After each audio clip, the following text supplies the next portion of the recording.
Hoy está con nosotros el escritor Gonzalo Mariátegui, que acaba de publicar su libro de cuentos titulado La escalera de caracol. Libro de cuentos de Gonzalo Mariátegui. Anteriormente, Gonzalo había publicado otro libro de cuentos titulado La cuerda floja,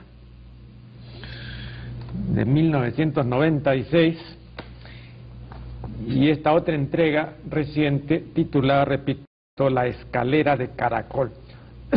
Creo que podemos iniciar esta conversación preguntando a nuestro invitado ¿qué clase de escritor es él? Hay algo, claro, de quizá impertinente y fastidioso en esto de la clasificación, ¿no? De la taxonomía, de la filiación de un escritor.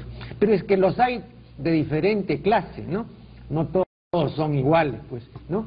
Hay el escritor por vocación, ¿no? El escritor, pues, de la orgía perpetua flaubertiana, ¿no? Hay el escritor por accidente, hay el escritor que un día escribiendo un artículo periodístico dijo, bueno, ¿y por qué no podría escribir un cuento? Y total, quizás si me esmero más, en fin, y entonces lo intentó y le salió un cuento no tan bueno, pero dijo, bueno, es cuestión de persistir, ¿no? Y la segunda vez el cuento fue menos malo, etcétera, y terminó convertido en cuentista, ¿no? Entonces, quería preguntarte eso, ¿no? ¿A qué clase de... ¿Por qué de escritor perteneces, ¿no?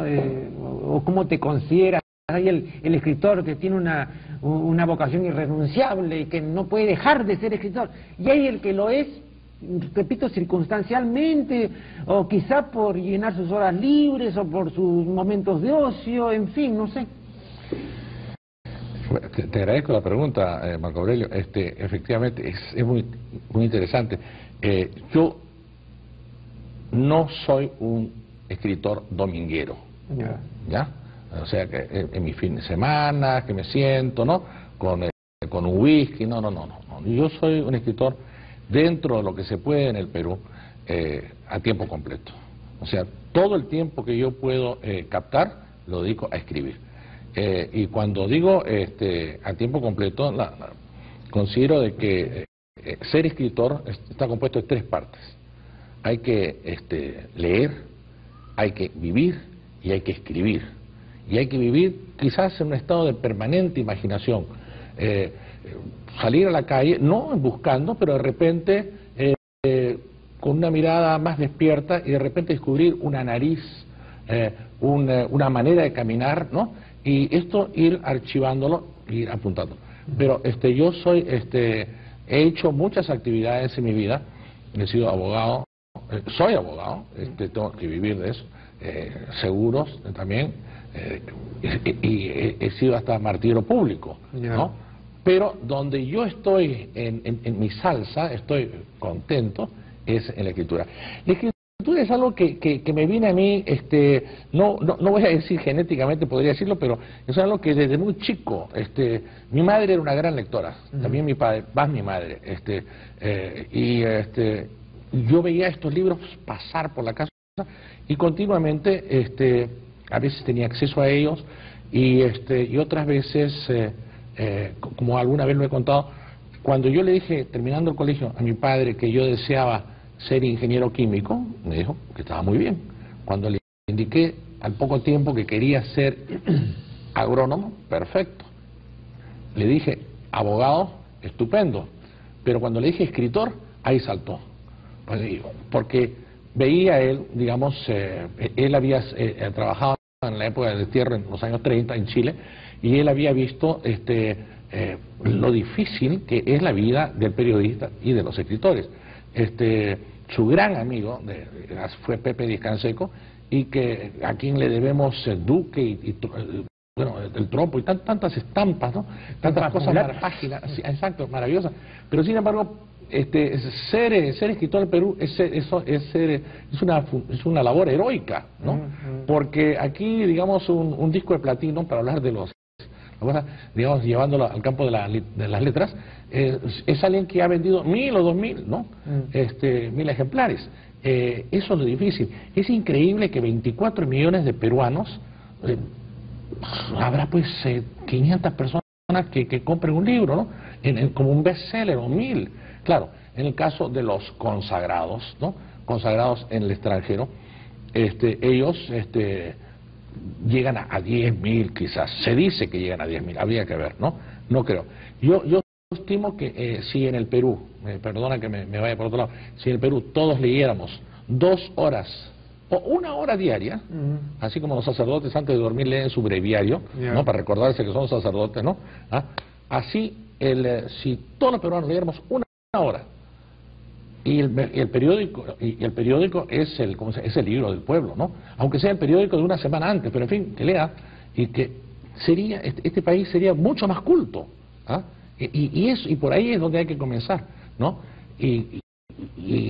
¿Pero no te parece una tarea ímproba, habida cuenta de la cultura de la imagen prevaleciente? Ahora estamos viviendo toda una cultura de la imagen.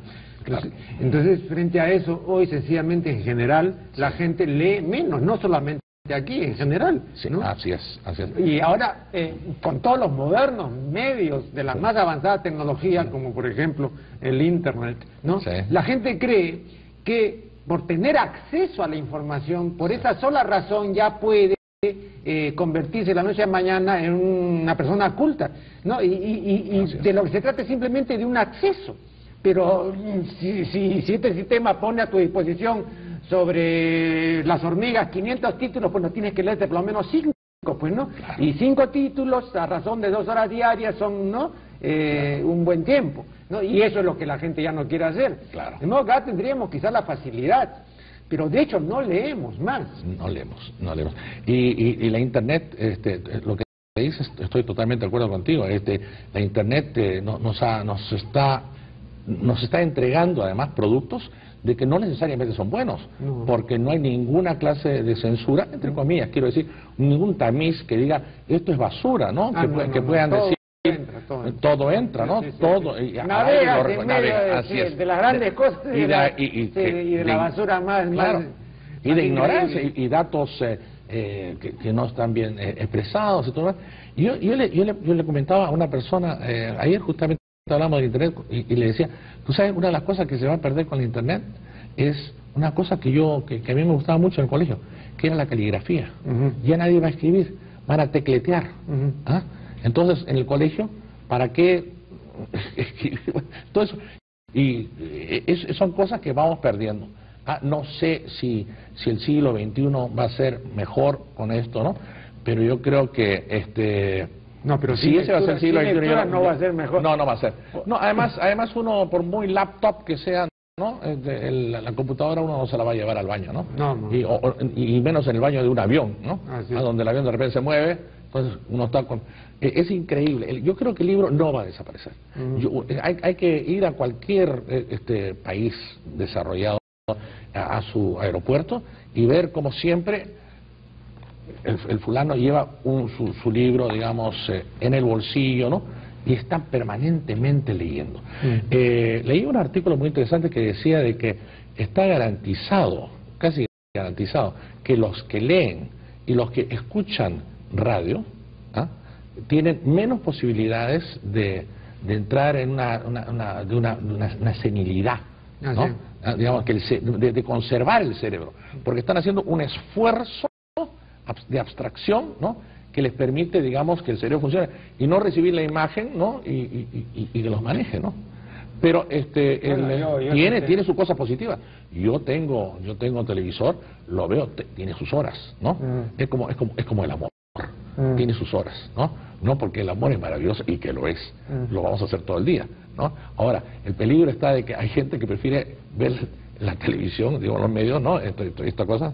Yo tengo, digamos, una sobrina que trabaja de 8 de la mañana a 9, 10 de la noche y llega a su casa y mientras entra a navegar, está comiendo. Entonces yo le digo, ¿en qué momento vives? ¿En qué momento tienes tu vida propia? ¿No? Así es. Entonces Entonces, no la tiene. Entonces, los seres humanos están perdiendo esta cosa de encontrarse uno con otro, interpersonal. Una cosa, recientemente en una miscelánea citaba yo una observación interesante de Fouquet, de tan mentado escritor chileno. Le preguntaron si en el futuro inmediato pensaba seguir escribiendo cuentos. Y dice, no sé, realmente no estoy tan seguro, porque el cuento es un género literario que lleva consigo demasiada relojería, ¿no? Y yo ya ahora no estoy para hacer mucha relojería, ¿no? Yo ya ahora quisiera hacer algo, digamos, menos complicado. Bueno, te menciono esto porque, claro, tú eres cuentista. Sí. Entonces, tú, desde que comenzaste a escribir cuentos, ¿cobraste conciencia de esta dificultad o fue un proceso de percatación de lo enmarañado y de lo difícil que es escribir un cuento, ¿no? O sea, hay efectivamente, como dice Fouquet, demasiada relojería. Efectivamente, es una máquina muy fina, una máquina suiza, y a medida que iba entrando en esto, a medida que iba cambiando, digamos, tomando un libro de un autor a otro, iba dándome cuenta que efectivamente estos señores escribían, usaban la palabra precisa, evitaban adjetivar, evitaban el gerundio, ¿no? Y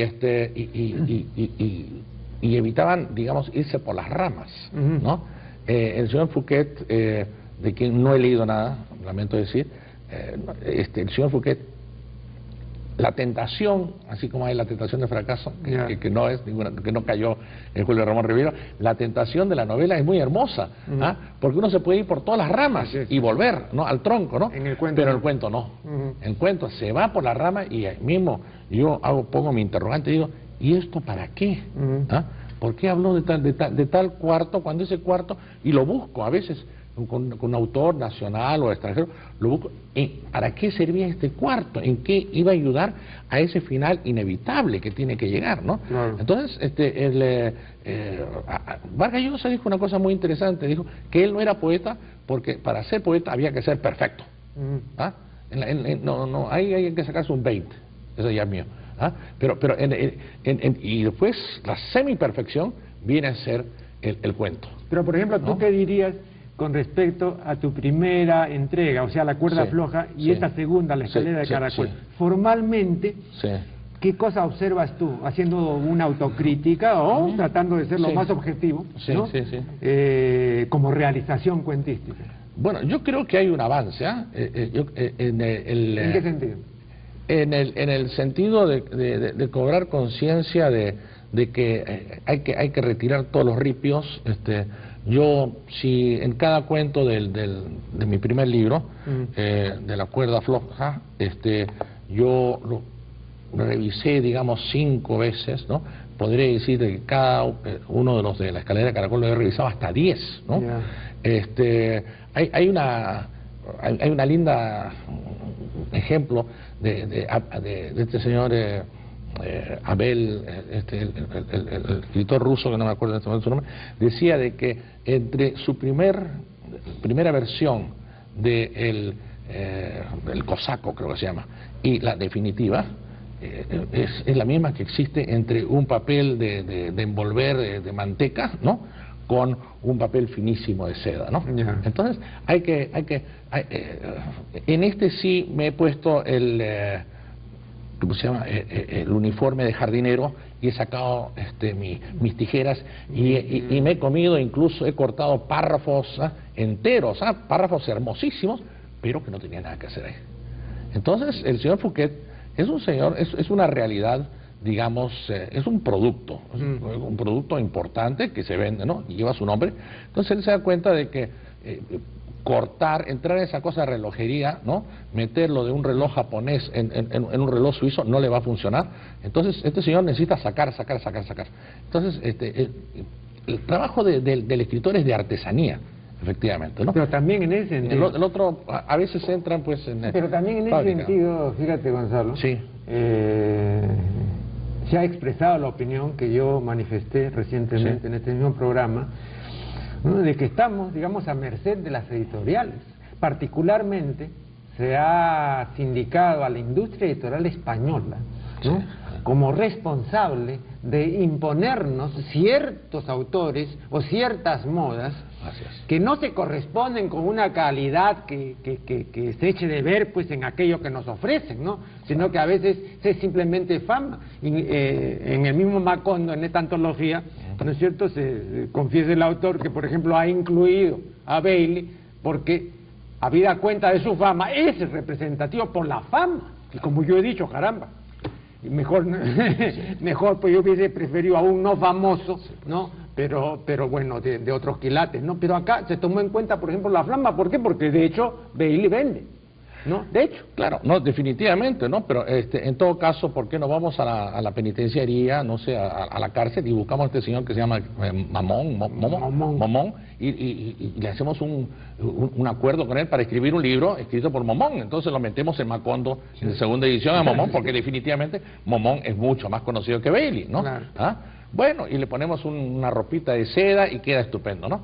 Y mono se queda. No, pero de todas maneras... pero hay un marketing ahí tremendo. No, definitivamente. Pero sí, el señor, el que le acaba de dar este premio de Herralde, ha dicho, ¿no? Y ojalá que no me escuche, porque nunca me va a publicar algún día, que Bailey está a la altura de Vargas Llosa y de Bryce, ¿no? Entonces, no, pues, señor, usted tiene un buen producto, pero no diga eso, pues, ¿no? Una cosa es una colonia y otra cosa es un perfume, ¿no? Y bueno, y vamos a ver si también es colonia. Pero el papel aguanta todo, y en este caso el papel y los troncos han sido muy tolerantes con el señor Bailey, ¿no? Y como es un chico bonito, ¿no?, y como la gente en el Perú le gusta el chisme, ¿no? Mira, hace 2 años... Oye, pero en la feria, en la última feria del libro, en Buenos Aires, tú veías una cola de 10 o 12 personas, ¿no?, que estaban haciéndola porque querían que Sábato les firme el libro, ¿no? Y luego ibas donde estaba Bailey y había 2.000 personas.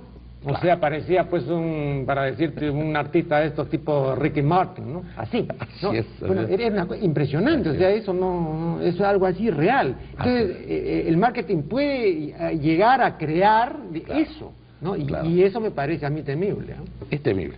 Y yo coincido en lo que tú decías en otro programa, decías de que tú no le dabas mucho tiempo al ser humano, de que tiene muy pocos años en términos de lo que ya tiene vivido, ¿no? Porque ha entrado en un circuito de mediocridad, ¿no? Y de caer, y efectivamente el señor Bailey, bueno, pues ha escrito su libro. No, yo no lo mencionaba, perdón, para analizarlo. Yo en este caso... Pero el hecho es de que no tiene la trayectoria. Eso hay que ser una cosa objetiva, ¿no? El señor Bailey es un escritor, merece todo respeto. Toda persona que escribe algo sobre un papel tiene mucho respeto. Para mí tiene todo el respeto del mundo. Pero compararlo con Sábato, pues, ¿no? Demuestra quizás que la tristeza está en ese público, ¿no?, que no se da cuenta de que tiene la oportunidad de decir, yo estuve, decirle a sus nietos, en presencia de Sábato, que es un monstruo, pues, ¿no, hombre? Mira, yo conversaba hace unos días con Paco Bendezú, mi gran amigo, de cómo el siglo XX va a ser recordado, ¿no? Y me decía, mira, Gonzalo, convéncete, el 21, el 22, cuando analicen la literatura del siglo XX, no hablarán más de 5 poetas, ¿no? Y en el Perú creemos que esos 5 poetas son peruanos, ¿no? Ojalá que Vallejo quede, pero digamos, yo creo que 5 poetas para 100 años es mucho, es mucho decir. De manera que hay escritores, digamos, de gran calidad y que su obra va a quedar, ¿no? Esa es una de las preguntas que se hacía Somerset Maugham, que decía que todo escritor serio se preguntaba ¿cuánto va a durar mi obra? ¿Cuánto va a durar mi obra? Ya. ¿Cuánto va a permanecer? ¿Cuánto me va a sobrevivir? Y él llegaba a la conclusión que no iba a pasar, que ninguna obra, por buena que fuera, pasaba de 200 años, ¿no? Salvo en los casos de Shakespeare, pero que Shakespeare no es escritor, decía, porque es dramaturgo, porque escribe solamente diálogos, ¿no? Pero no escribe Un cielo atormentado, ni nada, ¿no? Entonces, pero en el caso de estos señores, como te digo, bueno, se me ha ido un poco la cuerda. Entonces, pero en el caso de Mohan, él dice que él se da cuenta de que en el mejor de los casos quedará en el recuerdo en las clases, y cuando los chicos salgan del colegio se habrán olvidado, ¿no? Pero ya la literatura no es tomada como una cosa, digamos, como un producto de calidad, ¿no? Sino es de cantidad, ¿no? Entonces es como vender un soft drink, una bebida, o una papa frita, ¿no? O un sustituto de jugo de naranja, ¿no? Y el más barato o el que presenta mejores colores, ¿no? Y como hay gente que se ha dado a conocer, aquí hay escritores magníficos, magníficos que no han aparecido en... Oye, pero a propósito de eso, sí. Quisiera yo someter a tu consideración lo siguiente. ¿Qué siente un escritor de raza, ¿no? En una sociedad como esta, que en términos generales desprecia la cultura, ¿no?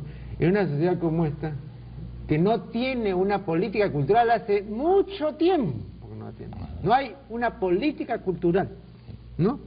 Carecemos de una política cultural. No hacemos verdaderas inversiones en educación, por ejemplo, ¿no? En salud, etcétera. Esto es muy conocido. No corresponde a este gobierno. Se puede decir lo mismo de los gobiernos anteriores. Entonces, frente a esta situación deprimente, ¿no? ¿Con qué ánimo puede realmente el escritor publicar y ser correspondido debidamente, ¿no? Ser apreciado por sus compatriotas y no esperar que vengan extranjeros para estimar la obra de un connacional, ¿no? Y ponerla donde debe estar, ¿no?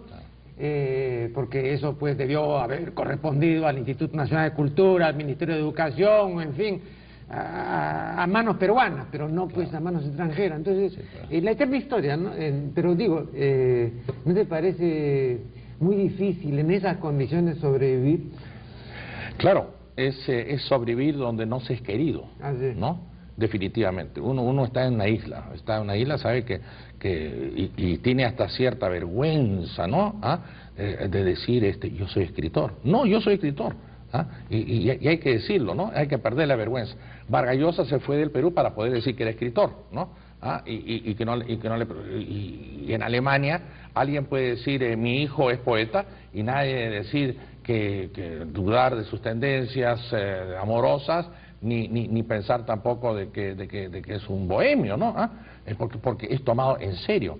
En el caso del Perú lo triste es que si examinamos los presidentes que ha tenido el Perú, que son no solamente profesionales y que incluso han sido rectores de universidades, decanos y profesores, en el caso del doctor Prado, profesor de matemática, decano de arquitectura, el arquitecto Belaunde, el presidente actual, rector de universidad, ¿no?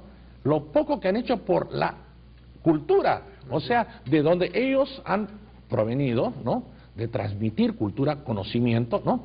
Y no han hecho nada. Yo tengo la idea que nuestros países sudamericanos, los jefes de Estado le tienen más miedo a que sus súbditos anden con un libro bajo el sobaco, de que tengan todo el oro del mundo. No sé, le temen más a eso a que tengan un revólver. Bueno, pero con razón. Porque la inteligencia, pues, como dijo Martín, lo va a hacer libre, ¿no? No, y es peligroso. Claro. Y entonces ahora en cuanto a qué siente uno lo único que siente es quisiera sacarse, pues ya, con la situación económica, quisiera sacarse la tinca para largarse, ¿no? Para, digamos, y dedicarse en exclusiva, porque yo te aseguro que aquí tenemos poetas, y narradores de calidad, que si tomaran, como se dice en Toro, se dice, si tomaran la alternativa de irse a Europa, pues te aseguro que los pasan largos, ¿ah? A varios de los conocidos, ¿ah? Y serían figuras, ¿ah? Ahora, fíjate, te quiero preguntar por una dedicatoria que no figura porque me tuviste que dar otro ejemplar, recuerdo. Bueno, en el otro ejemplar, ¿no? Como post-scriptum de la dedicatoria, tú pones una expresión exclamativa, ¿no? que me dejó pensando. Me dice, y a pesar de todo, viva la vida, ¿no? Recuerdo. Muy bien. Dije, viva la vida, que es, en realidad, es de Vargas Vicuña, ¿no? Y que yo se lo oía tanto decir a mi gran amigo Ángel Chávez, y que me lo pone en un cuadro que me obsequió, en el reverso, y yo digo, viva la vida, puntos suspensivos, a pesar de todo y de todos, porque uno se encuentra con cada tropiezo en la vida, ¿no? No, pero esto significa que eres irremediablemente un optimista. Sí, pero es que soy un ser humano. No, yo soy un escéptico y un optimista. Y es que soy un ser humano. Ese es el ser humano. Yo soy una bolsa de contradicciones. Y el día que deje de ser una bolsa de contradicciones será el día que sea una figura pública. Porque es el hombre chico que tiene todas estas contradicciones. El hombre grande busca la manera de reducir sus contradicciones y en todo caso de esconderlas. Yo, que no soy una persona notable todavía, no sé, en todo caso puedo decir las cosas, pero cuando ya tenga intereses que perder, ediciones que están en peligro, ya me iré. Es como el caso de... Perdón, pero tú has dicho o has confesado ser escéptico. ¿Es una manera, digamos, velada de decir pesimista o no? ¿O es algo distinto? Yo soy pesimista. Yo creo en Dios, y sería un loco si no creyera en Dios, a mi manera de pensar, ¿no? Pero no creo en el hombre. No. El ser humano es capaz de las peores fechorías, y rara vez se sublimiza. Y cuando sucede, bueno, es una cosa maravillosa. Pero pero, por ejemplo, ¿no crees en ciertos valores como la amistad? No, la amistad es una cosa propia de la niñez. Se tiene amistad en el colegio, pero y después las personas que uno conoce y que uno cree que son sus amigos, después son conocidos. Conocidos. Yo te digo, aquí tengo 5 dedos. Si a mí me buscara la policía por algún motivo X, y si tengo supuestamente 100 amigos, no encuentro entre estos 5 personas una que me escondería. Por una noche. La Biblia dice, entre 100 amigos, uno. No te entregues. Pero en fin, eso es otra cosa. Mi abuelo, que fue víctima del Tribunal de Sanción, que le quitaron todos sus bienes, cuando yo, en el año 31, 32, le pregunto, en el año 62, le pregunto, pero abuelito, ¿y tus amigos? Y me dijo, yo no tengo amigos, yo tengo conocidos. Tuvieron que pasar 30 años para que yo me diera cuenta que yo tengo cordiales conocidos. Pero amigos, oye, mira, yo llamé a un amigo para preguntarle X cosa, y lo primero que me hizo fue, me lanzó una pesadez, una cosa. ¿Por qué? Porque le molestaba que yo había sacado este libro. Le molestaba de que él tuviera que mirarse en el espejo y ver su mediocridad, y no saber de que este libro es el producto de haberme encerrado en un cuarto, de haberme aislado, de haberme puesto a escribir, a borrar, a volver a escribir, a volver a borrar, mientras que él estaba con sus amistades, estaba pasándolo bien. Y entonces, ¿por qué? Yo le respeto su forma de vida, ¿por qué él no me respeta la mía? Entonces demostró de que es un envidioso. Quizás yo trato todos los días de no ser envidioso. Y creo que, ¿por qué? Porque me he dado cuenta que la envidia lo único que hace es reducir las capacidades creativas. El que es envidioso está muy ocupado en los demás para preocuparse en lo que debe ser él, ¿no? Tú eres un lector, has dedicado toda tu vida a leer, entonces no has tenido tiempo para estarte fijando en qué es lo que está leyendo el otro y cómo le está yendo al otro, ¿no? Toda tu vida a leer, Entonces, no has tenido tiempo para estarte fijando en qué es lo que está leyendo el otro y cómo le está yendo al otro, ¿no? Manuel García Morente tiene un ensayo sobre la vida privada y dice que a su juicio la vida privada asume 3 formas principales: el amor, la amistad y la soledad, ¿no? Y él, después de analizar estas 3 formas, se queda con la soledad. ¿Tú con cuál te quedarías? ¿O en cuál de estas formas crees? Bueno, cuando él habla de soledad, habla de la soledad activa, es decir, de la soledad que uno elige voluntariamente, no el hecho de que lo dejen a uno solo, que lo abandonen, que es la soledad, digamos, pasiva, que posiblemente hace sufrir. Sí. No, él se refiere a una soledad activa, ¿no? Voluntaria. Sí. ¿No? Y luego habla del amor y habla de la amistad, ¿no? Bueno, como te digo, a mí me encanta, yo con los años he llegado a apreciar cada vez más la soledad. En la soledad no hay traición. En la soledad yo soy amo de mi universo. Recurro a un libro, me pongo a pensar, a analizar mi vida pasada, lo que yo quiero hacer para futuro, ¿no? Pero así como no crees en el vínculo amistoso, tampoco crees en el vínculo amoroso. No, sí, claro. El vínculo amoroso es lo que es una cosa maravillosa. Yo no podría, a mi edad, digamos, sin ser un anciano ni ser un mocoso, pensar de que en mi vida todavía no va a haber, digamos, ni amor ni sexo, ¿no? Lo anhelo, y cada vez que tengo la oportunidad, la suerte, lo vivo. Por ejemplo, fíjate, hace unos días atrás, el domingo pasado me fui a confesar, ¿no? Y entonces, conversando con el sacerdote, le confesé que había tenido relaciones sexuales, ¿no? Entonces, con diferentes damas, entonces el sacerdote me dice, ¿y usted por qué no se refrena? Me dice, usted puede ser, si yo me aguanto, ¿por qué no se aguanta usted? Entonces le dije, es que yo vivo más solo que usted. Yeah. Entonces yo necesito lo de Fromm, lo que decía Fromm, en el arte de amar, necesito la cercanía, el saberse amado. Alguien me preguntaba, ¿cómo quisiera usted morir? En una entrevista yo decía, en los brazos de una mujer que me ama. Nosotros dicen, sin dolor, cuando estoy bailando, no, en los brazos de una mujer que me ama. Eso para mí sería maravilloso, ¿no? De manera que, no sé, la soledad la busco y la padezco, ¿También la padeces? Claro, la padezco y salgo corriendo a vivir. Voy a buscarla, porque como toda cosa buena tiene que tomarse con debida dosis, porque si no ya lo afecta a uno, ¿no?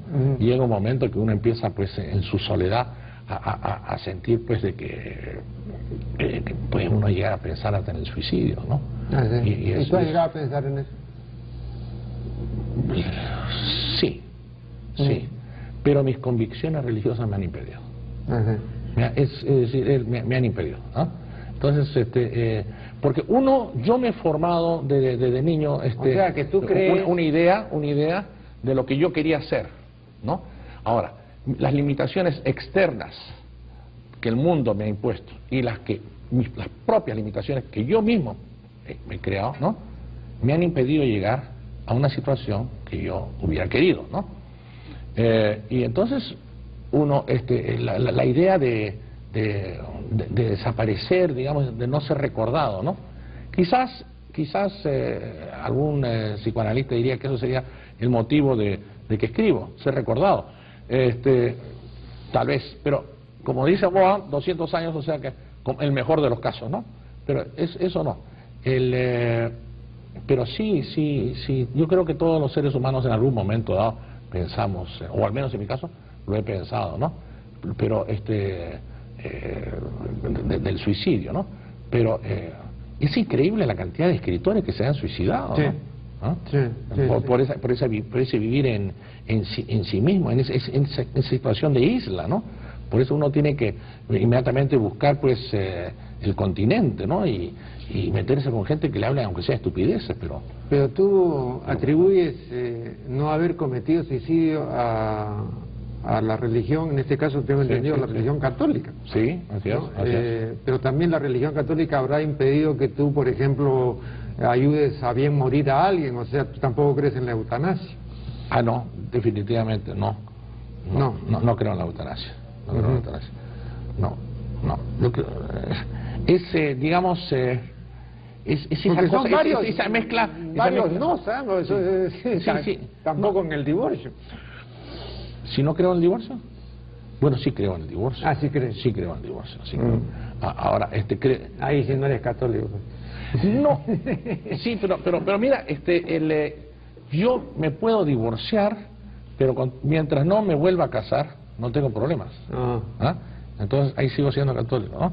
Pero mi madre, que era una mujer muy sabia, cuando yo a los pocos años de haberme divorciado, me dijo, ¿y por qué no te vuelves a casar? Y yo le dije, no, porque mi alma se va a condenar eternamente, ¿no?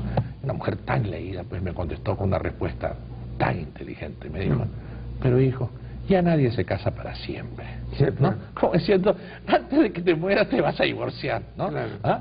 Pero ¿por qué vives este momento de soledad y todo lo demás, no?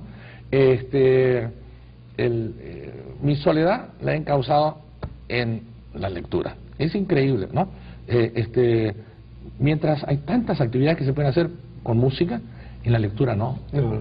Sí, ahí tiene uno que encontrarse solo. Tiene que enfrascarse totalmente. Y en una conversación que sostuve aquí con el psicoanalista Max Hernández, le propuse un ensayo de futurología, ¿no? Sí. Y mencionaba el hecho innegable de ser nosotros los seres humanos, ¿no?, seres futurizos, es decir, que estamos siempre permanentemente anticipando el futuro, ¿no?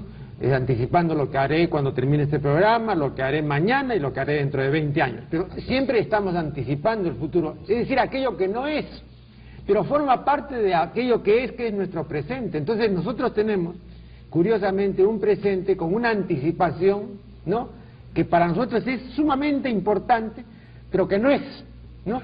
Bien, y somos posiblemente los únicos seres futurizos, es decir, los únicos seres proyectados hacia el futuro, ¿no? Pero que estamos viviendo esta realidad ahora, ¿no? Claro. Bueno, entonces yo te pregunto, ¿no? ¿Qué futurible, es decir, esta palabra designa a lo futuro condicionado? Es decir, no a lo que será necesariamente con seguridad, sino a lo que sería si se diese tal o cual condición determinada o tal o cual conjunto de condiciones, ¿no? Entonces, hagamos un futurible con respecto, por ejemplo, al ser humano, ¿no? ¿Cuál sería tu perspectiva respecto al ser humano? O sea, ¿qué cosa le anticipas al ser humano, ¿no? Porque a este paso, aparentemente, vamos pues al desastre total, ¿no? Pero otros no son tan pesimistas y otros creen que sencillamente el siglo que viene, bueno, vamos a desarrollar otras líneas de carrera y vamos a seguir en carrera, ¿no? Hay quienes creen que no vamos a seguir en carrera. ¿Qué opinas tú? Bueno, yo creo que efectivamente el ser humano, digamos, en apariencia, digamos, está alcanzando una serie de mejoras, pero digamos, en lo externo, pero en lo interno no. El ser humano cada día es más egoísta. Por lo pronto creo que el ser humano del siglo XXI, al final del siglo XXI, en 100 años de ahora, ¿no? Es interesante esto de Chekhov, ¿no? Chekhov escribe una obra, ¿cómo es? El Jardín de los Cerezos, en el año 98, y terminan trasladándose de Rusia, de Moscú, creo, a París, ya sea en tren o en coche, ¿no? Ahora nos trasladaríamos pues en un jet, ¿no? Entonces, ¿cómo va a ser de aquí a 100 años, no? Yo creo que el ser humano, por lo pronto, no va a tener dientes. ¿Así? No va a tener dientes. Porque uno ve pues en los museos naturales, ve estos cráneos y ve una dentadura pues fuertísima que la requería, que la naturaleza se la daba justamente para poder comer esta carne que, digamos, que no estaba cocinada, en fin, no. Y cada vez al ser humano le están dando la comida más picadita, como niñito chico, su papilla, ¿no? Y entonces la naturaleza dice, bueno, si no lo necesitas, te lo quito. No, entonces vamos a ser seres humanos. Después hay una cosa que noto, que digamos, tú eres una persona alta, tú y yo somos personas altas, pero lo que noto es que en la juventud de ahora, los chicos de 18, bueno, hasta 24, ¿no? Pero de 15 a 24 noto que son mucho más longilíneos. juventud de ahora, los chicos de 18, bueno, hasta 24, ¿no? Pero de 15 a 24 noto que son mucho más longilíneos. Entonces, y esto es una cosa que se ve no solamente en Estados Unidos, en Canadá, donde hay toda la leche del mundo, ¿no? Sino que se ve en el mismo Perú, ¿no? Entonces, la morfología, veo que hay un cambio en eso. Pero lo que noto es de que el ser humano, ¿tendrá más cerebro o menos cerebro? No creo que tenga más cerebro. No creo que tenga más. Creo que el cerebro siempre, por mucho tiempo, va a ser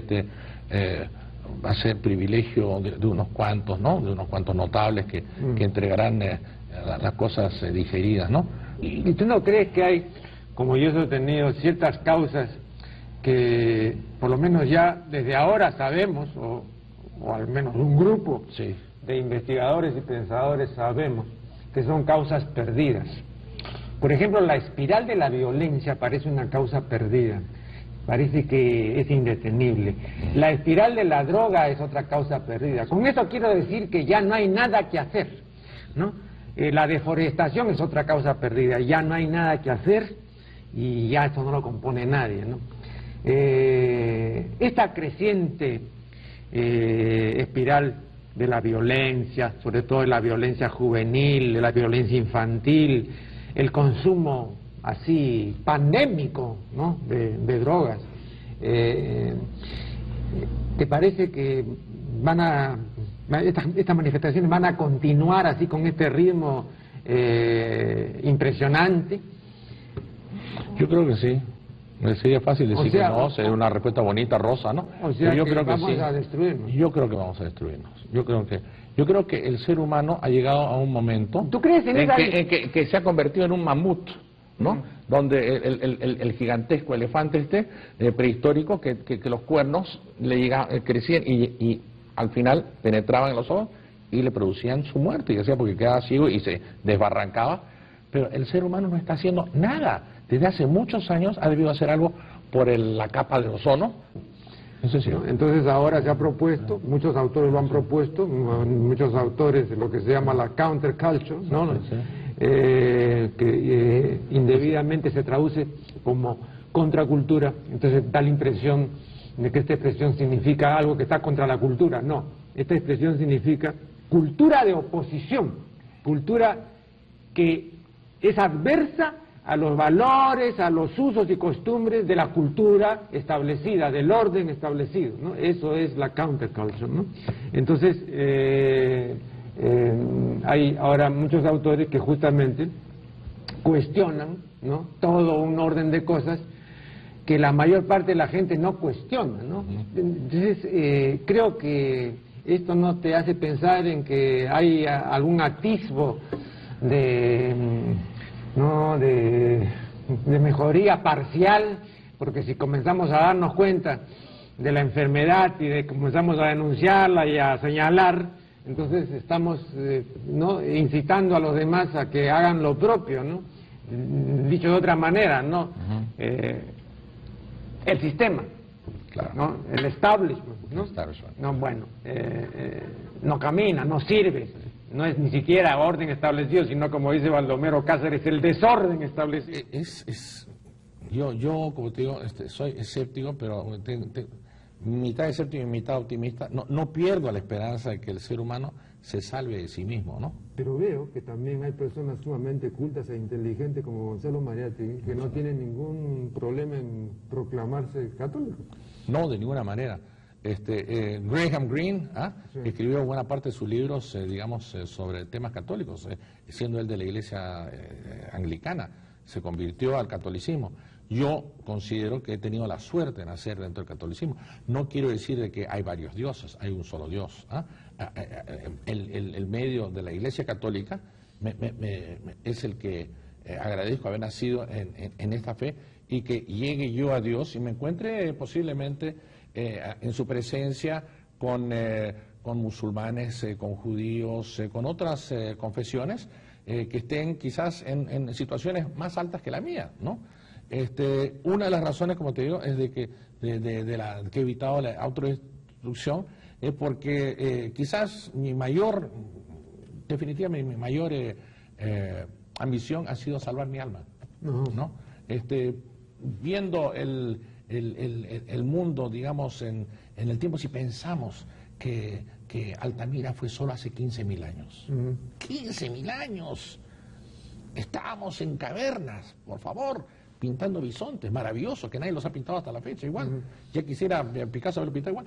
Pero si pensamos en eso, nos damos cuenta de que el infinito, ¿no? Los millones de años que quedarán, ¿no? Porque, digamos, aunque revienten las galaxias y en todas las cosas, siempre algo existirá.